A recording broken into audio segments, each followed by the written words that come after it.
Alléluia, toi Père Saint. Gloire et honneur soient rendus à toi, parce que tu es le roi des rois, le Seigneur des seigneurs, le Dieu tout-puissant qui n'a pas de comparable. En ton nom, je nous fléchis.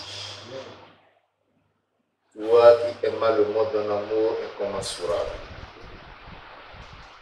Au nom de cet amour, tu envoya ton Fils unique Jésus-Christ mourir pour nous à la croix du Calvaire, afin qu'en croyant en lui, nous soyons sauvés. Amen.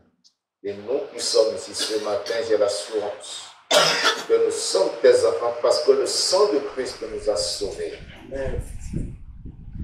Seigneur, ce matin, tu as un message à nous livrer. Tenez des amis, que ce ne soit pas la chair et le sang qui nous parlent, mais que ce soit le Saint-Esprit qui se sert de ton serviteur comme sa bouche, afin de nous communiquer la pensée de ton cœur.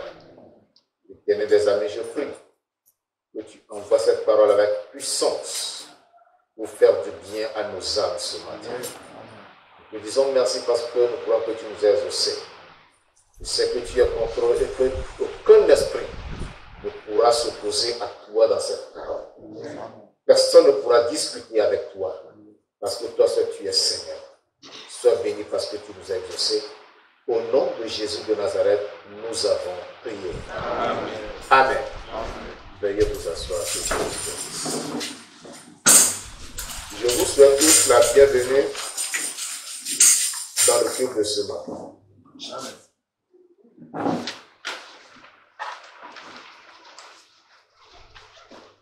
Que le nom du Seigneur soit glorifié. Alléluia. Ce matin, par la grâce de Dieu, nous avons un thème que nous allons développer dans une série de messages. Le thème est donc intitulé « La vie dans la communauté des saints ». La vie dans la communauté des saints. Lorsque nous parlons de la communauté, dans la communauté des saints, nous parlons de la communauté des saints.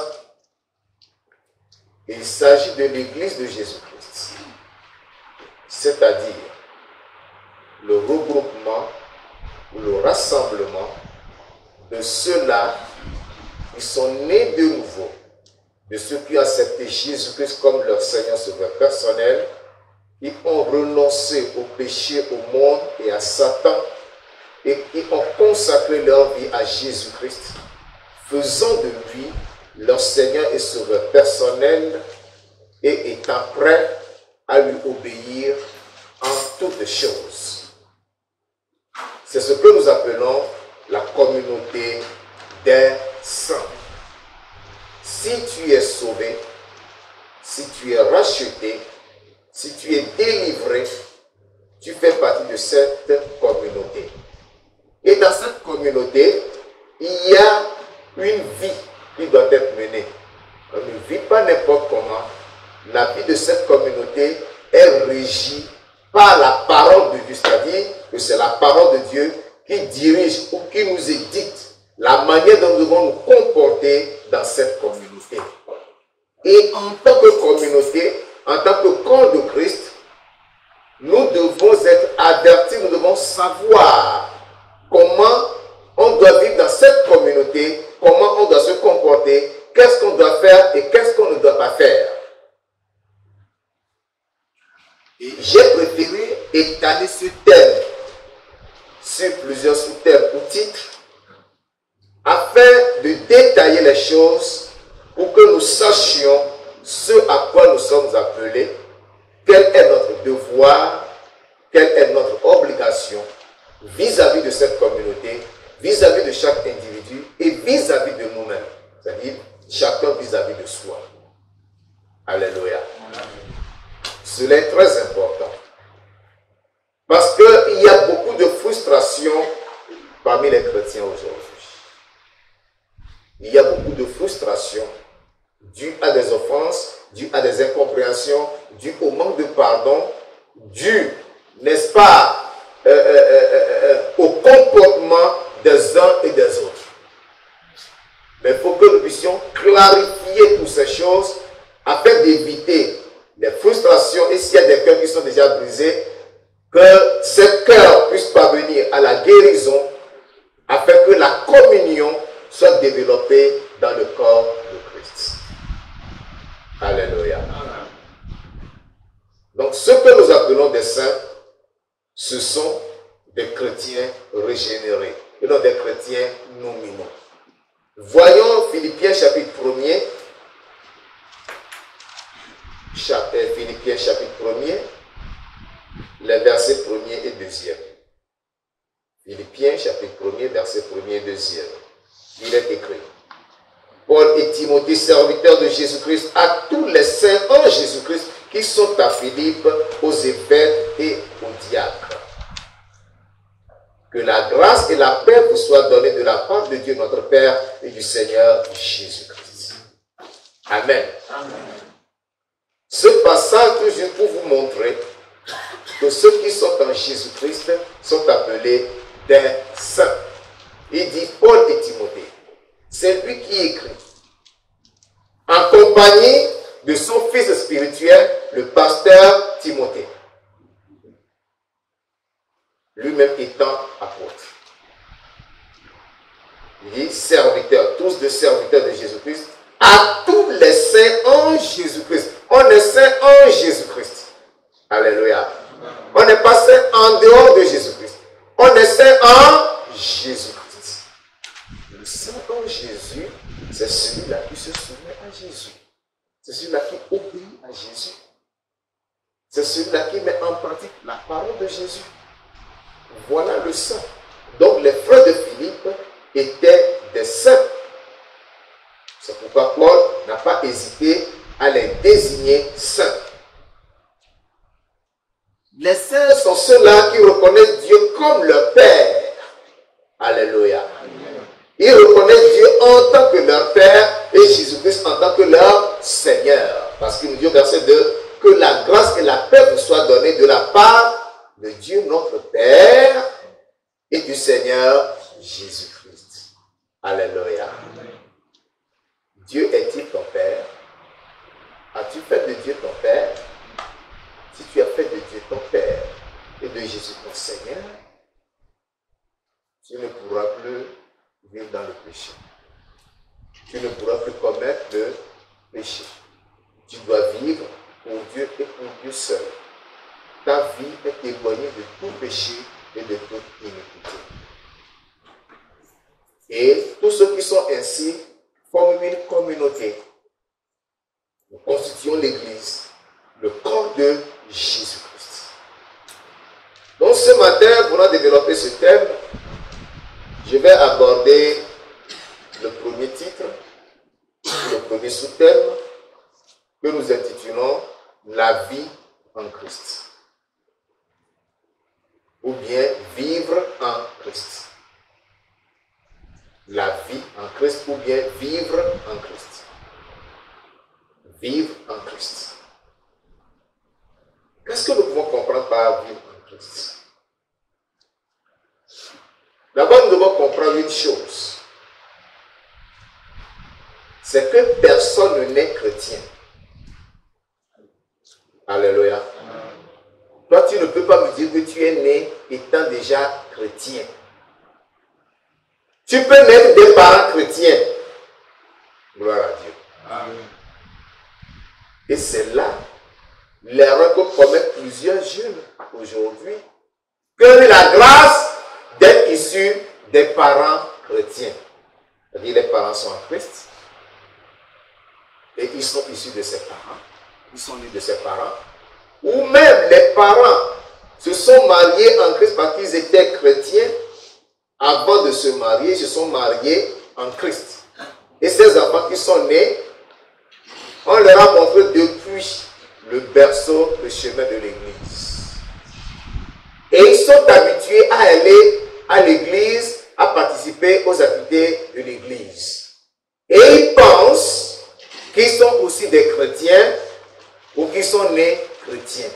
Non. ça n'existe pas. Devenir chrétien est un processus.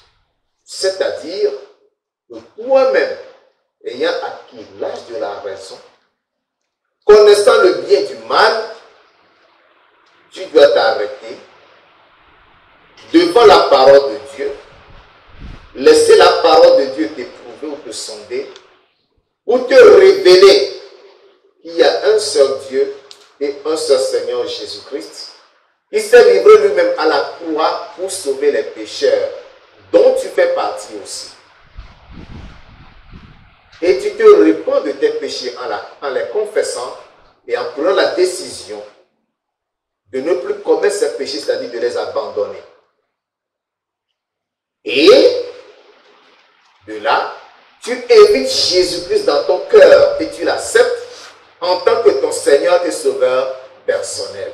À partir de ce moment, tu es devenu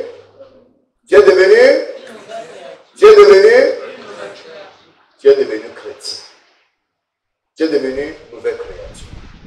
Donc tu comprends que tu n'es pas né chrétien. Tout le monde doit passer par là. Tout le monde doit passer par là. Que tu sois né des parents païens, des parents idolâtres, des parents athées, ou de parents musulmans de n'importe quelle religion. Si tu veux venir à Christ ou être chrétien, il faut que tu respectes ce processus. Il consiste en la repentance et en l'acceptation de Christ dans son cœur comme Seigneur et Sauveur personnel. C'est à partir de ce moment que tu deviens chrétien. Et lorsque tu deviens chrétien ainsi, tu fais partie de la communauté des saints. Et dans cette communauté, tu dois apprendre à vivre. Tu dois apprendre à vivre dans cette communauté. Cela est très important. Éphésiens, chapitre 4. Je lis à partir du verset 17. Éphésiens chapitre 4, du verset 17 au verset 24. Voici donc ce que je dis et ce que je déclare dans le Seigneur. C'est que vous ne devez plus marcher comme les païens qui marchent selon la vanité de leurs pensées. Ils ont l'intelligence obscurcie. Ils sont étrangers à la vie de Dieu. À cause de l'ignorance qui est en eux, à cause de l'endurcissement de leur cœur. Ayant perdu tout sentiment, ils se sont livrés à la dissolution pour commettre toute espèce d'impureté jointe à la cupidité. Mais vous, ce n'est pas ainsi que vous avez appris Christ.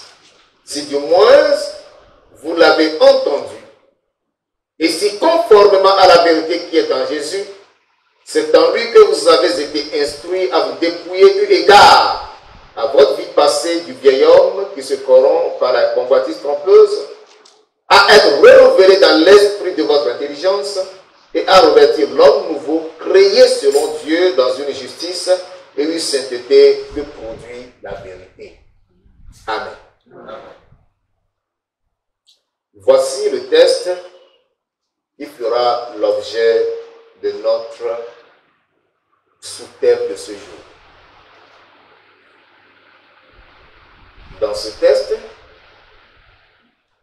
l'apôtre Paul nous montre qu'en tant que saints de la communauté, nous ne devons plus marcher comme les gens du monde, comme des inconvertis, comme ceux-là qui n'ont pas Christ.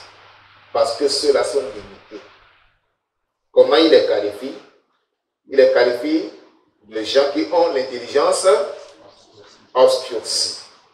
Des gens qui sont étrangers à la vie de Dieu. Parce que quoi?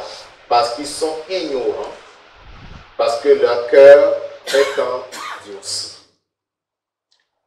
Mais toi, tu n'es pas étranger à la vie de Dieu si tu es Jésus comme ton Seigneur Sauveur personnel. Et tu n'es pas tu n'as pas l'intelligence obscurcie. Tu n'es pas ignorant. Alléluia. Et ton cœur n'est pas endurci, mais ton cœur est doux et accepte la parole de Dieu. Gloire à Dieu. À cause de cela, tu dois savoir comment te comporter. Afin que nous puissions comprendre ce en quoi consiste la vie en Christ, il faut que nous comprenions d'abord ce que c'est la vie sans Christ. Gloire à Dieu. Il faut que tu saches ce qui caractérise une vie non régénérée. C'est-à-dire une vie qui n'a pas été transformée, une vie qui n'a pas été touchée par Jésus, une vie qui n'a pas été influencée par la parole de Dieu. Il faut que tu puisses connaître cette vie. Et c'est facile à connaître parce que chacun de nous ici a mené cette vie et chacun pourra décrire comment est-ce que cette vie est. Chacun pourra le dire à son niveau, selon les expériences qu'il a eues avant sa conversion, selon ce qu'il a vu, selon ce qu'il a traversé, selon comment il s'était comporté avant sa conversion. Tous, nous allons dire la même chose, c'est-à-dire nous allons tous pointer le péché. La volupté, c'est-à-dire, c'est ça, le laisser aller, on veut faire le plaisir, on veut se satisfaire. Mais chacun à son niveau peut caractériser cette vie. C'est comme je lisais un article sur le comportement des hôtesses de l'air. Les caractéristiques, leur comportement. Et chaque compagnie caractérisait ses hôtesses. Voilà le comportement des hôtesses de telle compagnie, de telle compagnie, de telle compagnie. Mais ensemble, ils ont une caractéristique commune.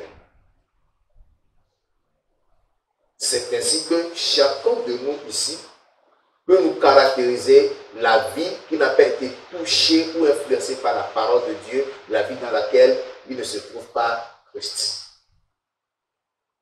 Donc la vie non régénérée, comme je le dis déjà, c'est une vie sans Christ, c'est-à-dire c'est une vie dans laquelle il n'y a pas Jésus-Christ. C'est une vie mondaine. Vous savez que quelqu'un peut être dans l'église, peu importe la durée, et avoir une vie sans Christ. Quelqu'un peut être dans l'église pendant 1 mois, 3 mois, 1 an, même 10 ans, sans que sa vie ne soit influencée par la parole de Dieu. Oui, il en existe. Il en existe. Et lorsque vous appelez leur témoignage, lorsque vous appelez comment ils se comportent, des choses qu'ils font, vous êtes scandalisés, vous êtes étonnés. Mais pourtant c'est un chrétien. Non, il n'est pas un chrétien. Il est un ami d'église. Il va avec les autres. Il se sent bien en compagnie des chrétiens. C'est tout. Lui-même n'est pas chrétien. Mais il faut que toi tu sois chrétien. Alléluia. Vous savez qu'après le départ de Jésus-Christ, au 1er siècle, à la naissance de l'église primitive, les disciples et les apôtres allaient partout annoncer l'évangile. Et c'est ainsi qu'ils étaient arrivés à Antioche, dans une ville païenne. Et lorsque les gens d'Antioche les ont regardés, les ont observés sur plusieurs jours, ils ont dit non. Ceux-ci se comportent comme des petits Christ. Ils se comportent comme Christ. On doit les appeler des petits Christ. D'où le nom chrétien. Et c'était la première fois dans l'histoire de l'Église que les chrétiens, que les disciples de Jésus-Christ ont été appelés chrétiens. Parce qu'avant, on les appelait seulement disciples de Jésus. C'est comme ça qu'on les appelait. Jusqu'au jour où ce nom est apparu chrétien. Et cela s'est répandu. Malheureusement pour moi aujourd'hui, pour que tu t'appelles Étienne, Paul, Jean, Jacques, sais Jacob, tu te dis, je suis chrétien. Parce que je porte un nom chrétien. Parce que ton nom se trouve dans la Bible.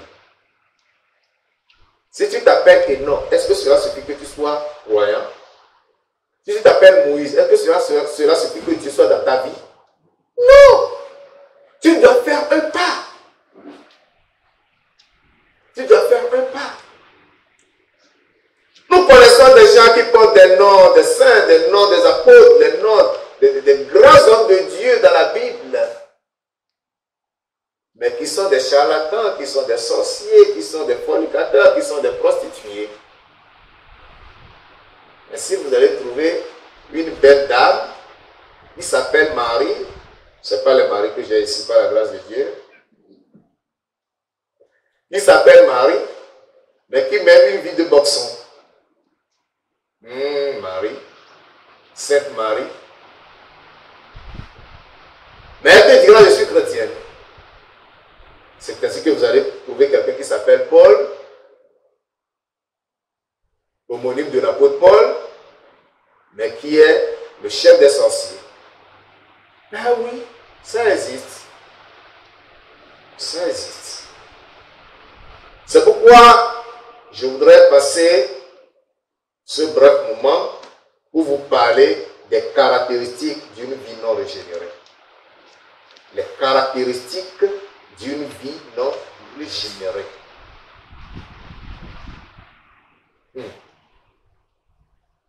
La vie non régénérée, comprenez bien, je l'ai déjà dit, je vais encore le répéter, parce que la répétition est l'art et l'âme de la pédagogie. Il faut que vous sachiez qu'une vie non régénérée, une vie qui n'est pas régénérée, c'est une vie qui n'a pas qui? Une vie qui n'a pas Christ. D'accord? Une vie qui n'a pas été influencée par la parole de Dieu. Une vie qui n'a pas été touchée par l'évangile. Une vie qui n'a pas confessé ses péchés à Dieu. Une vie qui ne s'est pas repentie de ses péchés. C'est la vie non régénérée. Et cette vie est caractérisée par quoi? La désobéissance à Dieu. Vous avez le mot péché, tout le monde prononce ce mot péché tellement que c'est un mot qui tend à perdre même son sens. On ne connaît plus la valeur de péché aujourd'hui. En principe, quand on prononce péché, tu dois trembler. Tu dois te faire peur. Tu dois dire non, je ne suis pas dedans. Mais tout le monde parle aujourd'hui péché, péché. Tout péché est une désobéissance à Dieu. C'est comme ça qu'on définit le péché. Le péché, c'est la désobéissance à Dieu. Chaque fois que tu désobéis à Dieu, tu commets un péché. Il faut que tu saches cela. Donc, c'est ça la vie non régénérée. Mais nous allons rentrer dans la Bible pour découvrir davantage cette vie non régénérée. Dans Éphésiens 4, verset 17 que nous avons lu, on nous dit, voici donc ce que je dis et ce que je déclare dans le Seigneur. C'est que vous ne devez plus marcher comme les païens qui marchent selon la vanité de leurs pensées. La vie non régénérée est cette vie qui marche dans la vanité de ses propres pensées. Pourquoi ces pensées sont caractérisées de vaines? Parce que c'est des pensées qui n'aboutissent à rien de bien. Tout ce qu'ils méditent, tout ce qu'ils entrevoient ou entreprennent, ce n'est que le mal. Il n'y a rien de bon. J'ai envie de sortir une fille aujourd'hui.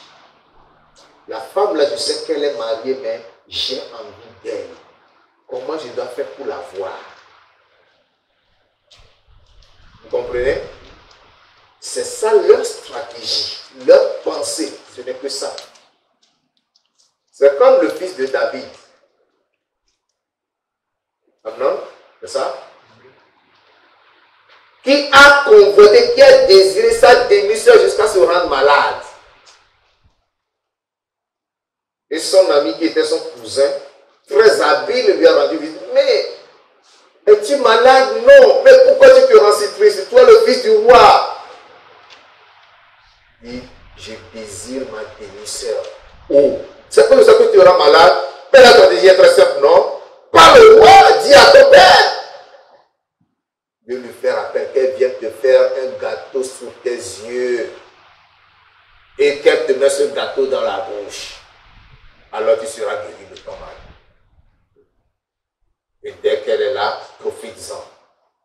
Il a trouvé que c'était un bon conseil.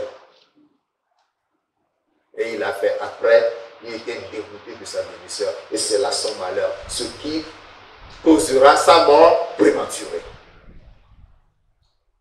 La pensée de l'homme, c'est pourquoi la Bible dira, le cœur de l'homme est mauvais et tortueux par-dessus tout. Il peut le connaître. Le cœur de l'homme irrégénéré, le cœur qui n'est pas influencé par la parole, le corps qui n'a pas Christ, c'est un cœur mauvais, méchant, tortueux. Quand tu tortueux là, vous comprenez? Entremêlé, tu ne peux pas vraiment le mettre en ordre. Tu n'as pas ce pouvoir, tu ne peux pas découvrir ce qui est caché dedans. Ce cœur, Dieu a bien fait de cacher le cœur à l'intérieur. Si le cœur de l'homme est exposé, et qu'on pouvait voir tout ce qui y est dedans, si tu vois le cœur d'une personne non régénérée, tu dois prendre la fuite. Quand vous dites le mauvais cœur noir Dieu, là, vous pensez que c'est de simple mot que vous dites. Hein? Est-ce que vous pesez ça? Quand on dit ça, c'est le mauvais cœur. Il a le cœur noir. Vous comprenez ce que ça veut dire? C'est le cœur irrégénéré. Romains chapitre 1. Romains chapitre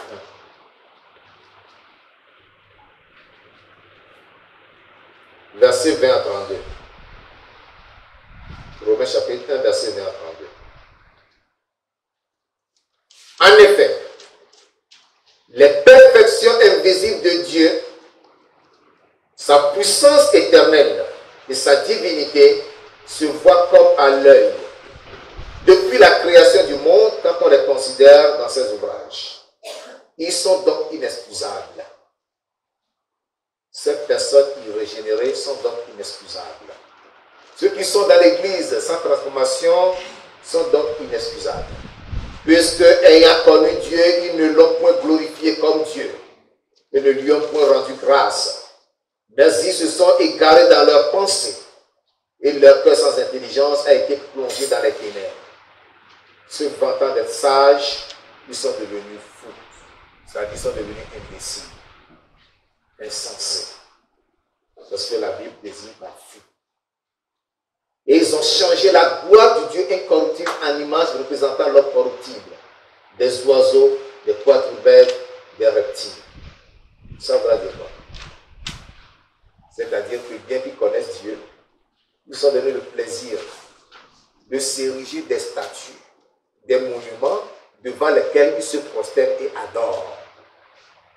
Des statues, des pièces de bois, des morceaux de terre, des morceaux de cailloux, des pailles, des monuments, des arbres qu'ils ont habillés, et devant ces habits se prosternent, ils versent de l'huile sur ces tables, ils donnent la nourriture à l'arbre là, à ce morceau de bois, ils donnent à manger, ils vont immoler le corps, le mouton, sur ce morceau de pierre pour dire, c'est là leur Dieu. L'idolâtrie. Ils vont rentrer en transe, ils vont prophétiser, ils vont avoir des visions diaboliques, pour dire oui, c'est là leur Dieu. C'est ça l'homme, ça s'appelle l'idolâtrie. Puisque ayant connu Dieu, ils ne l'ont pas glorifié comme Dieu. Ils ne lui ont pas rendu grâce, mais ils se sont égarés dans leurs pensées. Et leur cœur sans intelligence a été plongé dans les ténèbres. Et ils ont changé la gloire du Dieu incorruptible en image représentant l'image corruptible. Ces images sont corruptibles parce que ce caillou peut se détériorer. Quelqu'un peut prendre et jeter. La motte de terre peut se détériorer sous l'influence de la pluie et du soleil. La statue là peut être détériorée sous l'influence de l'atmosphère, du vent, du soleil, de la pluie, etc. Ou lorsque le feu passe par là. Ils se sont donnés ces dieux. Et ils les ont fait sous forme de quoi? D'oiseaux, de quadrupèdes, c'est-à-dire des animaux à quatre pattes ou des reptiles, soit c'est un serpent, un crocodile.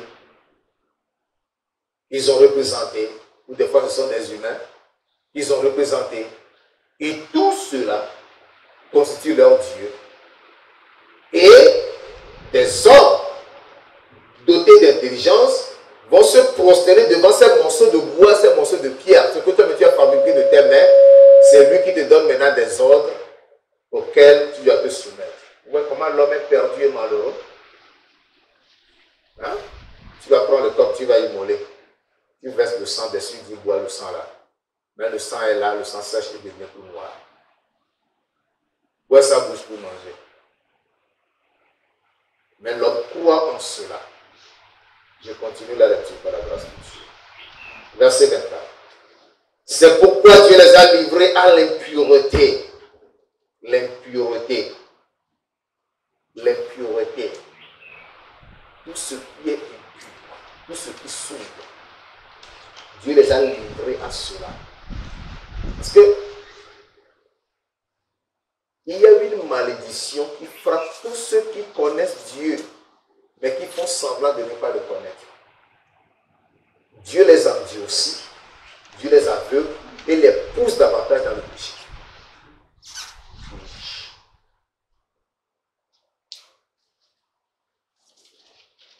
Donc Dieu les a livrés à l'impureté pour qu'ils puissent commettre beaucoup d'abominations.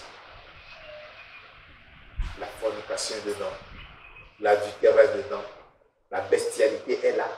Les hommes qui vont coucher avec des bêtes, les hommes qui vont coucher avec des hommes. Nous allons découvrir tout ça dans la lecture tout à l'heure. Vous allez voir ça tout à l'heure. Et ils se vêtent, ils marchent tous nus, exposant leurs parties intimes. L'habillement n'est devenu qu'un signe sur une partie du corps et non sur tout le corps. Exposant leur nudité à travers les rues et à longueur de journée. Quand vous voyez tout ça, vous devez comprendre que c'est parce que les hommes ont désiré ça depuis longtemps que Dieu maintenant les a frappés de ténèbres, d'aveuglement, d'obscurité, pour qu'ils puissent continuer dans cette voie jusqu'à l'exposer. Ça a commencé comment? Ce sont les acteurs qui vous présentent les modes que vous suivez. Et quand vous aimez regarder les films, les séries, vous allez découvrir ces modes. Vous dites, ah bon, il s'est dit comme ça, ok, moi aussi je vais le faire. Une personne l'a fait, l'autre l'a fait, dit, oh, l'habillement là-bas, je ne vais pas plier. Ah bon. Et les industriels du vêtement, pour ces vêtements, ils mettent sur le marché, c'est en vaut, et bien tout le monde s'habille. Si vous allez voir, les roues qui n'ont qu'une seule manche, et le petit masque qui les retient ici, le reste descend, ou bien le tout c'est comme ça.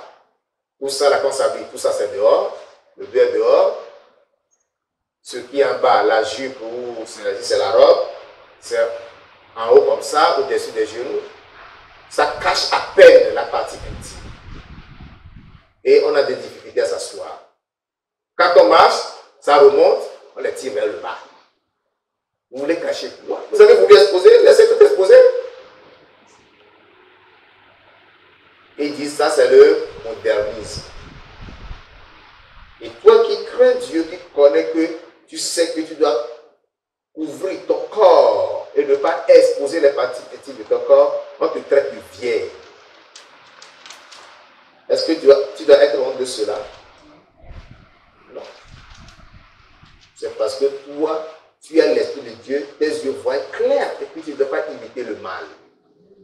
Alléluia. Continuons. C'est pourquoi Dieu les a livrés à l'impureté selon les convoitises de leur cœur, en sorte qu'ils déshonorent eux-mêmes leur propre corps.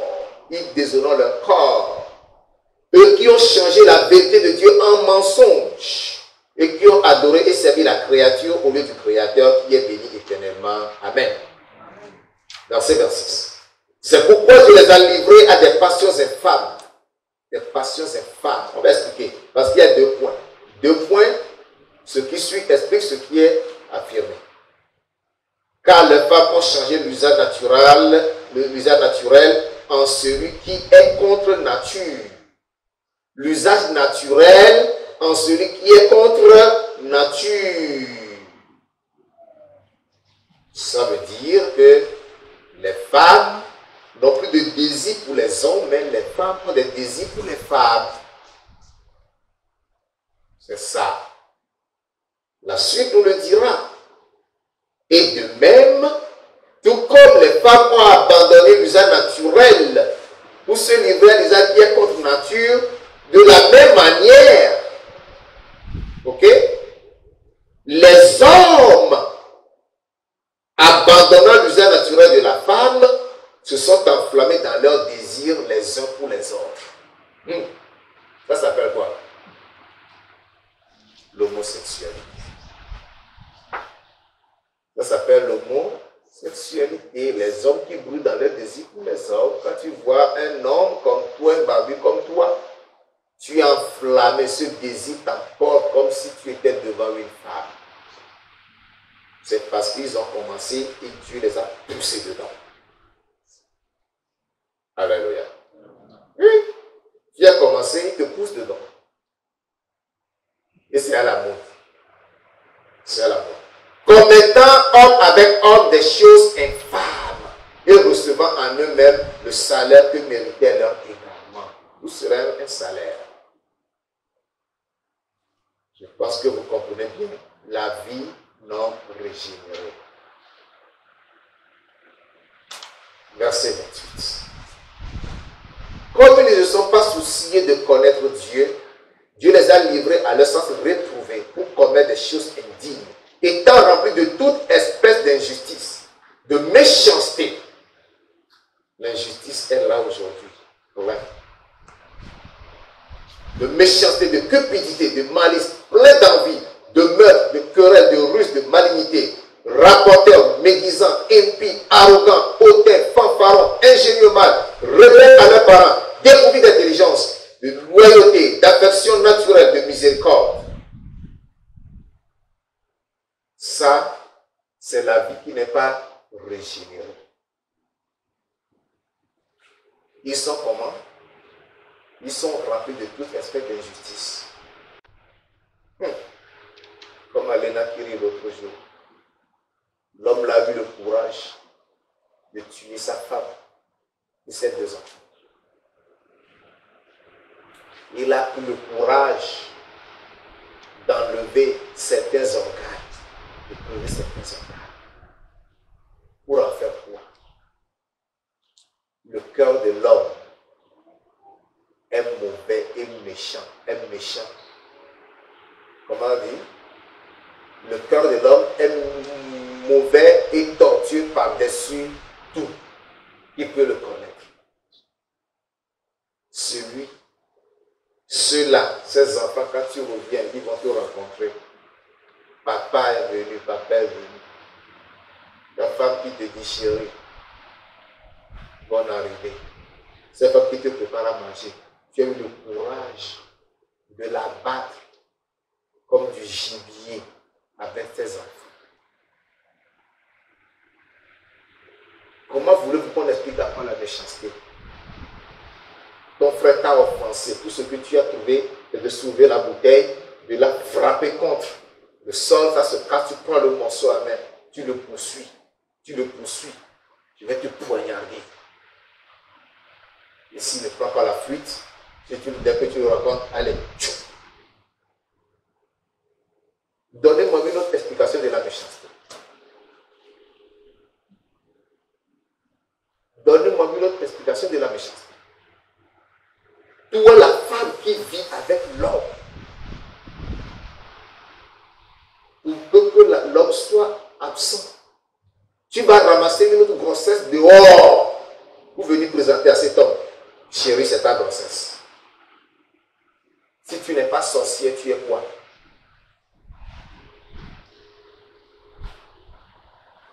Donnez-moi une autre explication de la méchanceté.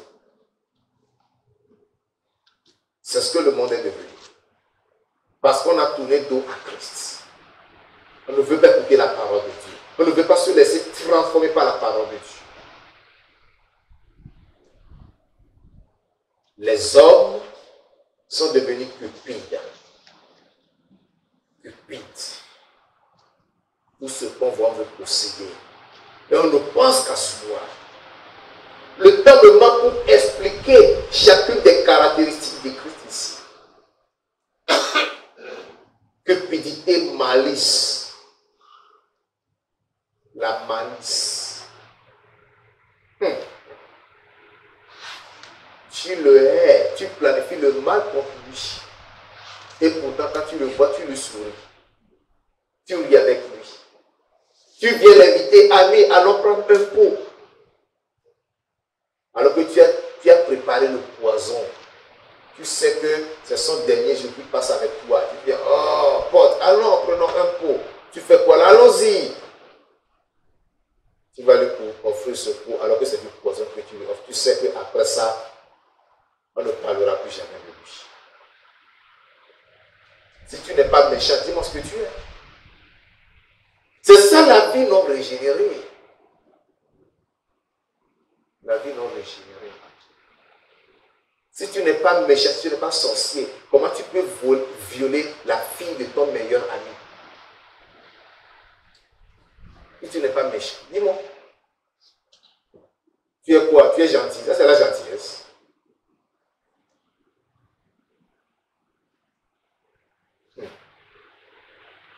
La malice, plein d'envie. Envie. Comme on a proclamé les résultats des examens du BPC, du bac là. Il y en a qui sont contents parce qu'ils ont gagné. Et toi, tes enfants échoués. Parce que son ami a réussi. Tu le portes envie. Tu cherches à l'éliminer. Ils sont amis. Mais lui, il était où pendant que l'autre étudiait? Lui faisait quoi?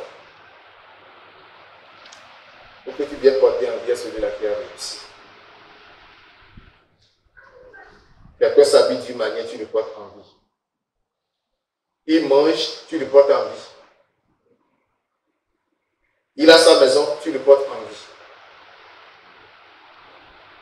Il réussit, tu le portes envie. C'est ça l'homme. Plein de meurtres, querelles, ruses, malignité. Ils sont malins comme le renard. Tout ce qu'ils font. Rapporteur, il écoute là, il va dire là. Ce qu'on lui dit là, il ramène ici. Rapporteur. Il y en a qui sont ils sont spécialisés dans ce domaine. On dirait même qu'ils ont un master en ça. Ils ont un diplôme dans le reportage. Ils ne se trompent pas. Hein? Il ajoute, il n'oublie jamais les détails. Il agrémente bien, il ajoute le cube, l'aromagie, la mayonnaise, pour être bien écouté. Ils oublient qu'il y a un jour qui arrive. Médisant. Toujours moissir l'autre. La médisance, c'est le fait de moissir l'autre. Diaboliser l'autre. Parler mal de l'autre. Le rendre odieux aux yeux des autres. Impie.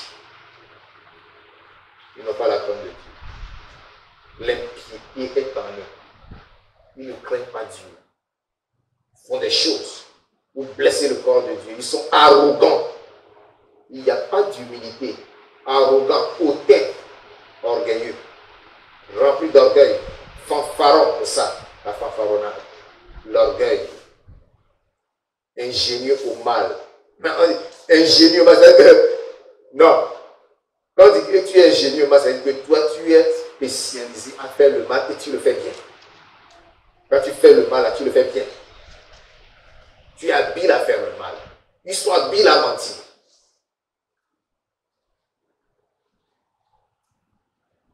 Dépourvus d'intelligence. Ils sont dépourvus d'intelligence. Ils se croient intelligents alors qu'ils ne sont pas intelligents. De loyauté, c'est-à-dire ils ne sont pas fidèles, d'affection naturelle. Ils n'aiment pas naturellement. Il n'y a pas la miséricorde. Ils ne connaissent pas la pitié. Ils ont du calou à la place du cœur. Ils ne connaissent pas la pitié. Quelqu'un se dit, oh pardonne-moi, non, non, non, non. Je vais te tuer sur la machine, je te coupe la tête aujourd'hui. Coupe la tête d'un individu. Comme même le mouton, c'est pas comme ça. On l'égorge. Dieu nous aidera. Amen. Verset 32. Et bien qu'ils connaissent le jugement de Dieu déclarant digne de mort, ceux qui commettent de telles choses, non seulement ils le font, mais ils approuvent ceux qui le font. Il y en a,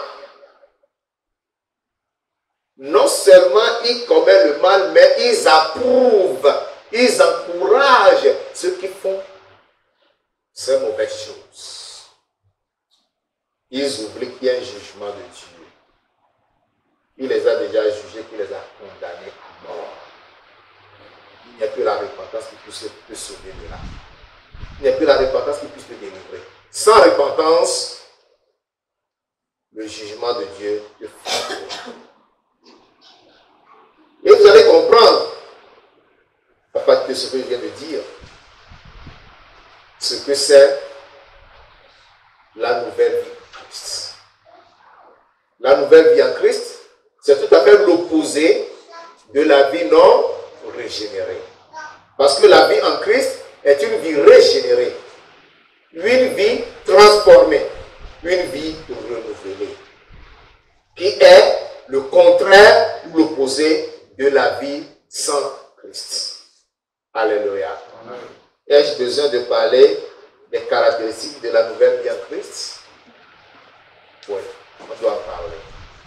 On doit en parler. Et nous allons en parler. Venons, ou bien retournons plutôt dans Éphésiens chapitre 4. Je vais lire du verset 20 au verset 24. Éphésiens chapitre 4. Éphésiens 4, verset 20 à 24. Mais vous, ce n'est pas ainsi que vous avez appris Christ, si du moins vous l'avez entendu, et si conformément à la vérité qui est en Jésus, c'est en lui que vous avez été instruits à vous dépouiller, eu égard à votre vie passée, du vieil homme qui se corrompt par les convoitises trompeuses, à être renouvelé dans l'esprit de l'intelligence et à revêtir l'homme nouveau, créé selon Dieu, dans une justice et une sainteté que produit la vérité. Amen. Donc nous comprenons que la vie régénérée, c'est une vie qui a appris Christ, qui connaît Christ, qui s'est laissé transformer par Christ. Une vie entièrement opposée à la vie non régénérée. C'est-à-dire, tu revêts l'homme nouveau maintenant. En toi se trouve un esprit nouveau et tu marches dans la justice, dans la vérité et dans la sainteté. Tout ce qu'on venait de citer comme caractéristique de la vie non régénérée, c'est hors de ta vie, tu rejettes tout ça. Autrement dit, la nouvelle vie en Christ exclut toute forme de péché. Alléluia. La nouvelle vie en Christ exclut toute forme de péché. Il ne doit pas se trouver en toi le péché. Vous avez déjà vu la matière fécale du margouillat? Qui a déjà vu la matière fécale du margouillat? Personne? Hein? Quelles sont les couleurs? Quelles sont les couleurs? Noir, blanc. La vie chrétienne n'est pas noir, blanc. D'accord? La vie régénérée est toute blanche. Alléluia. La vie régénérée est de couleur unique. Pas deux couleurs, pas trois couleurs. C'est-à-dire, tu es appelé à faire le bien. Tu es appelé à vivre dans la vérité. Tu es appelé à pratiquer la justice. Tu es pratiqué et tu es appelé à pratiquer la sainteté. Pas la justice et l'injustice. Pas le mal et le bien. Pas la vérité et la fausseté. Pas la sainteté et la souillure. Mais uniquement la justice, la vérité, la sainteté. C'est à cela que tu es appelé dans la nouvelle vie. Éphésiens chapitre 5. Éphésiens chapitre 5. Versets 3 à 5. Que l'impudicité, qu'aucune espèce d'impureté et que la cupidité ne soit pas même nommée parmi vous ainsi qu'il convient à des saints. Alléluia. Que rien de tout cela, l'impudicité, aucune espèce d'impureté, la cupidité, ne soit même pas nommé parmi nous. Que cela soit entièrement exclu. Verset 4. Qu'on n'entende ni paroles déshonnêtes, ne doit pas avoir des paroles déshonnêtes. Hein? La malhonnêteté, des paroles qui blessent, des paroles de mensonges, des paroles de fausseté, ne doivent pas se nommer parmi nous, ni propos insensés, des propos qui irritent, des paroles qui irritent, ne doivent pas se trouver parmi nous, ni plaisanteries, des plaisanteries, ces blagues qui disent des vérités, qui exposent le prochain, ne doivent pas se trouver parmi nous. Choses qui sont contraires à la bienséance, qu'on entend plutôt des actions de grâce. Alléluia. Des actions de grâce. Lorsque le frère, la soeur, le frère se retrouve, la soeur se retrouve, lorsque des chrétiens se retrouvent, c'est des actions de grâce. C'est des louanges. C'est des cantiques. C'est des prières. Qu'on entend plutôt des actions de grâce. Verset 5. Car sachez-le bien, aucun impudique ou impur, ou cupide, c'est-à-dire idolâtre, n'a d'héritage dans le royaume de Dieu et de Christ. Si tu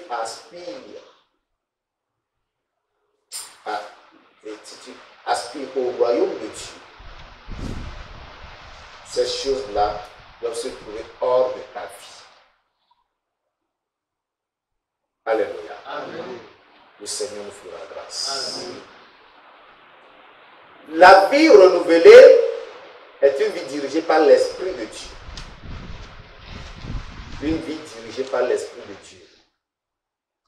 Éphésiens chapitre 5 toujours, du verset 17 au verset 21. Éphésiens 5, 17 à 27. C'est pourquoi ne soyez pas considérés, mais comprenez quelle est la volonté du Seigneur. Comprenez la volonté du Seigneur. Ne vous enivrez pas de vin, c'est de la débauche. Soyez au contraire remplis de l'esprit. Ne vous enivrez pas de vin, c'est de la débauche. Soyez au contraire remplis de l'esprit. Entretenez-vous par des psaumes, par des hymnes et par des cantiques spirituels, chantant et célébrant de tout votre cœur les louanges du Seigneur. Rendez continuellement grâce pour toutes choses à Dieu le Père, au nom de notre Seigneur Jésus-Christ, vous soumettant les uns aux autres dans la crainte de Christ. Alléluia. Amen. Alléluia. Amen. C'est ça la vie régénérée. Des frères qui se rencontrent, des sœurs qui se rencontrent, et c'est pour noircir quelqu'un, c'est pour calomnier quelqu'un, c'est pour critiquer quelqu'un, c'est pour se moquer de quelqu'un qui n'est pas présent à eux. Vous faites mal. Vous n'êtes pas encore régénéré. Vous devez retourner au pied de la croix du calvaire et demander au Seigneur de vous délivrer du péché et de créer en vous un nouveau cœur pour ainsi faire de vous de nouvelles créatures. Alléluia. Amen. Vous devez vous laisser diriger, conduire par l'Esprit de Dieu. La vie régénérée, c'est cette vie d'unité fondée sur la parole de Dieu. La vie d'unité fondée sur la parole de Dieu. Nous devons marcher en unité de foi. Éphésiens 4, verset 1 à 6. Éphésiens 4, verset 1 à 6. Je vous exhorte donc, moi le prisonnier dans le Seigneur, à marcher d'une manière digne de la vocation qui vous a été adressée. En toute humilité et douceur, avec patience, vous supportant les uns les autres avec charité, vous efforçant de conserver l'unité de l'esprit par le lien de la paix. Vous efforçant de conserver l'unité de l'esprit par le lien de la paix. C'est-à-dire que la paix soit le lien qui attache notre unité, qui nous unisse, qui fasse de nous un seul corps, une seule âme et un seul esprit. C'est-à-dire que nous devons vivre en paix. Parmi nous, il ne doit pas avoir d'hostilité, il ne doit pas avoir de querelles, il ne doit pas avoir de division. C'est la paix qui doit régner parmi nous, dans le corps de l'Église. Dans la communauté des saints, il faut que ce soit la paix. Et cette paix doit produire l'unité. Verset 4. Il y a un seul corps et un seul esprit. Comme aussi vous avez été appelés à une seule espérance par votre vocation. Il y a un seul Seigneur, une seule foi, un seul baptême, un seul Dieu et Père de tous, qui est au-dessus de tous et parmi tous et en tous. Amen. Amen. Cela veut dire que toi, en tant que chrétien, lorsque tu vois ton frère chrétien, il confesse Jésus-Christ comme son Seigneur Sauveur personnel. Que vous soyez dans la même église, dans la même dénomination, dans la même assemblée locale, ou dans de différentes assemblées locales, c'est ton frère et tu dois te battre pour que l'unité règne parmi vous. Lorsque tu rencontres un frère, tu peux dire, mon frère, nous allons prier.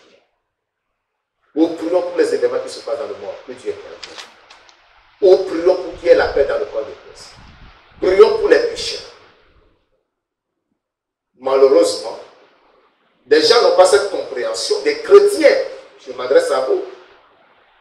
Vous n'avez pas cette compréhension, vous pensez que c'est celui-là seul qui est dans la même église que vous qui est votre frère en Christ.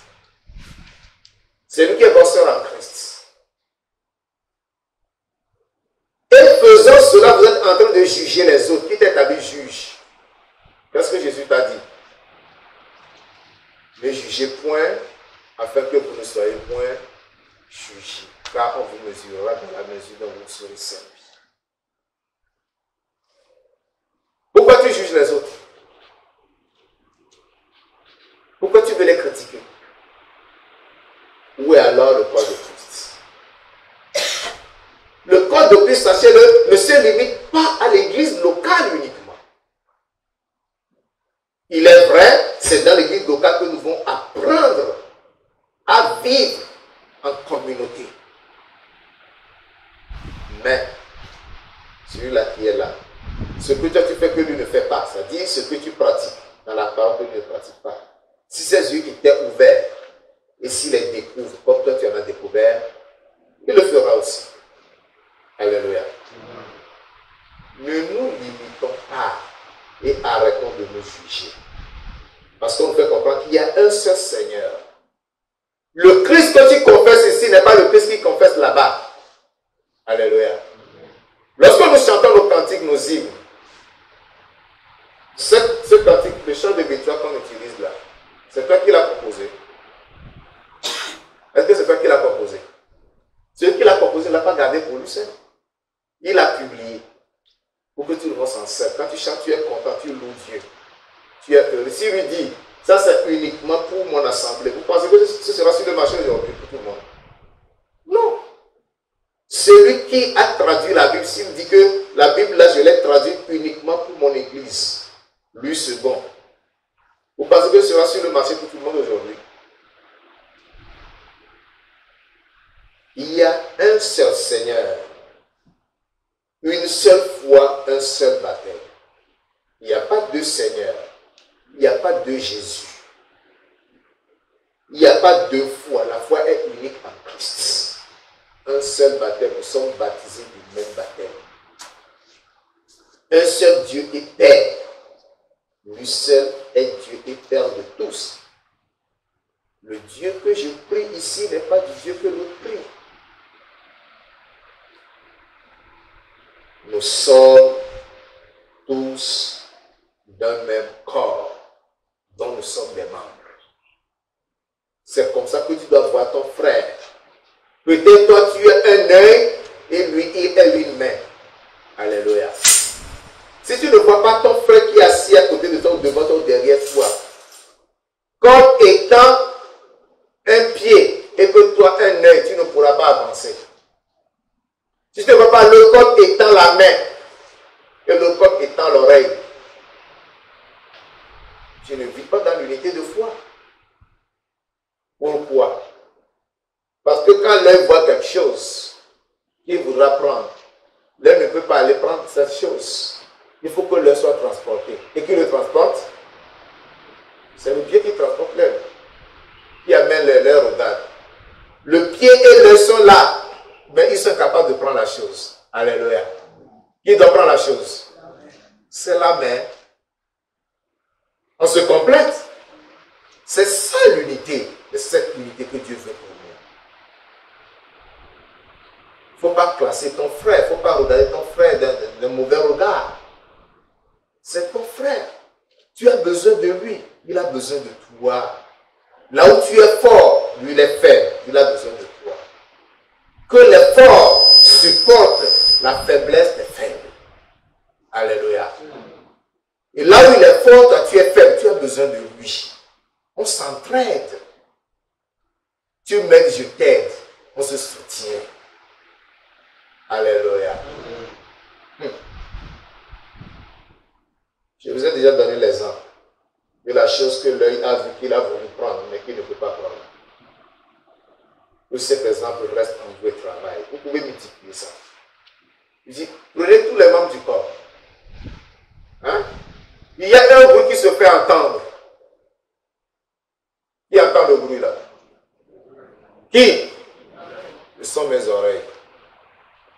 Maintenant, c'est quelqu'un qui a danger, qui a besoin d'être sauvé. Est-ce que les oreilles, après avoir entendu le bruit, peuvent aller sauver la personne?